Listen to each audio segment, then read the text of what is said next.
Hi, it's me back again. I'm just giving you an update on my sudden hearing loss, my sudden sensorineural hearing loss to be specific. If you haven't seen my videos before, if you're just finding this on YouTube, then I suffered an episode of SSHL, sudden sensorineural hearing loss, on the 9th of September 2025. So I think, what am I?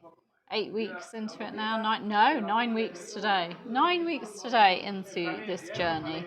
I woke up, went to bed perfectly healthy, woke up with no hearing at all in my right ear, really loud tinnitus, really loud white noise in my right ear, along with vertigo, so much so that I was physically vomiting, being sick, and had major balance issues as well.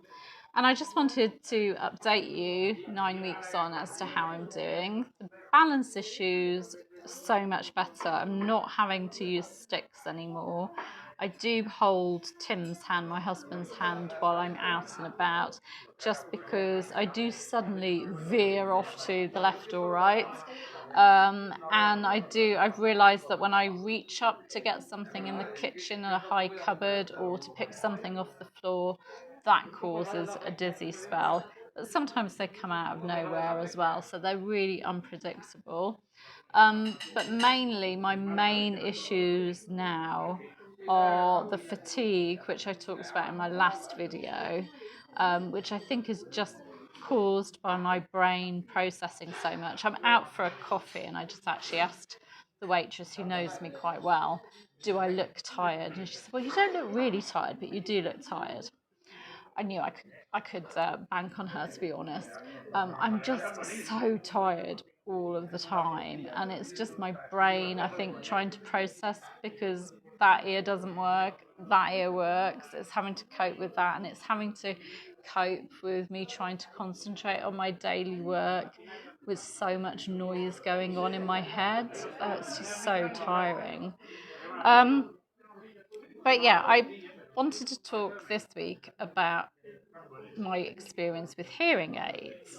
I went to see an audiologist, and she did say that she wasn't sure that hearing aids could help me at all because my level of deafness, it's profound. I'm pretty much deaf in my right ear, and she thinks that probably the hairs in my cochlea have died, and the residual hearing that I have got, which is like 113 decibels, that's the level I can hear. That is super loud. That's industrial, road drilling kind of sound.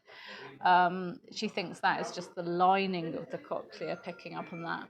So she wasn't sure that hearing aids could help me at all, but she said, there's a free trial, so you might as well try it out.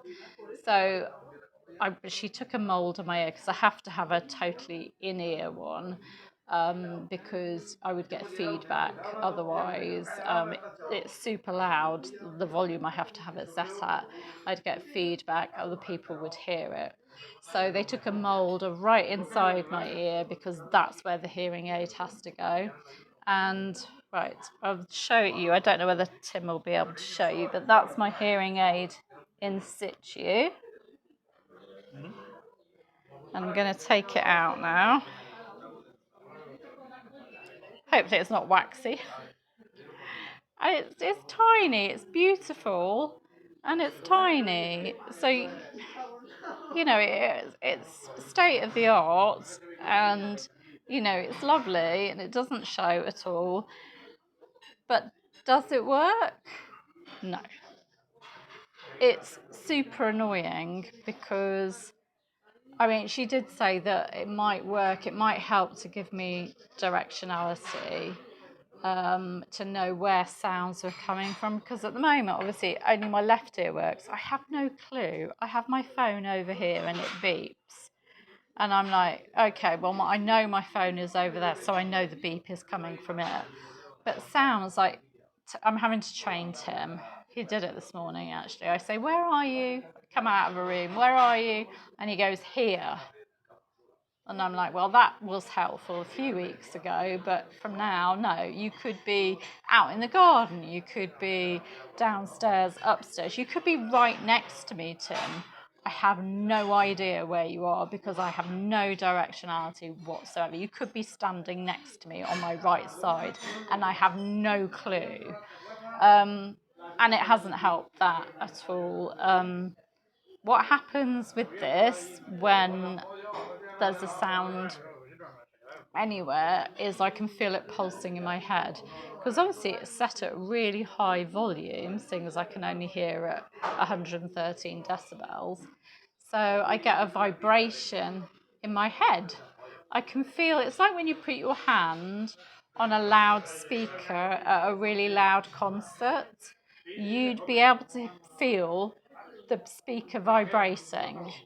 I can feel my hearing aid vibrating in my head, in my ear, deep in my ear. So I know there's sound because it's vibrating, but I do not hear it. And I've messed with the volume settings and I don't hear it at the top volume setting. Now, I've got an appointment tomorrow. Whether she can tweak it and it somehow magically works, I don't know. But from my research, a hearing aid is not going to help me. If the hair cells in my cochlea have died, which is what happens with my type of hearing loss, and because I am profound hearing loss, not just moderate or severe, mine's profound, so that means pretty much all of them are gone. No hearing aid is going to help me. And it doesn't get rid of my tinnitus either. You know, it's also I'm having to battle over like super loud tinnitus. So it's not helping me. It's just giving me something else to worry about, really. Not only have I got tinnitus, I've got pulsing going on in my ear. So no, hearing aid, and it would cost me if I wanted to keep it. It's a free trial. If I wanted to keep it, it's going to be about €3,000. So what's that in pounds? I can't do it off the top of my head, but a lot of money for something that's just pulsing in my ear. So no, the only thing from my research that's going to help is a cochlear implant, because that does get rid of the tinnitus. It's bypassing the ear, really. It's doing stuff with your auditory nerve, and my auditory nerve seems to be okay. So it gets rid of the tinnitus, and it would allow me to hear in a different way to normal. That's something that obviously you've got to try other things first. And I don't even know whether being single-sided deaf, whether they'll even consider me for that, but we shall see. But yeah, so hearing aid, yeah, it was good to try it, but I think, yeah, unless you can tweak it magically, and I think I'm going to be handing it back. So I just thought I'd update you on that. And sorry if I look super tired, but I'm going to have some coffee because caffeine doesn't seem to affect my tinnitus. This is my favourite coffee. It's a Spanish cafe bonbon, which I know this will sound disgusting to anyone that isn't in Spain, but it's an espresso coffee with condensed milk. You stir it all together and it is delicious. So I'm going to enjoy that now. So thank you. Take care.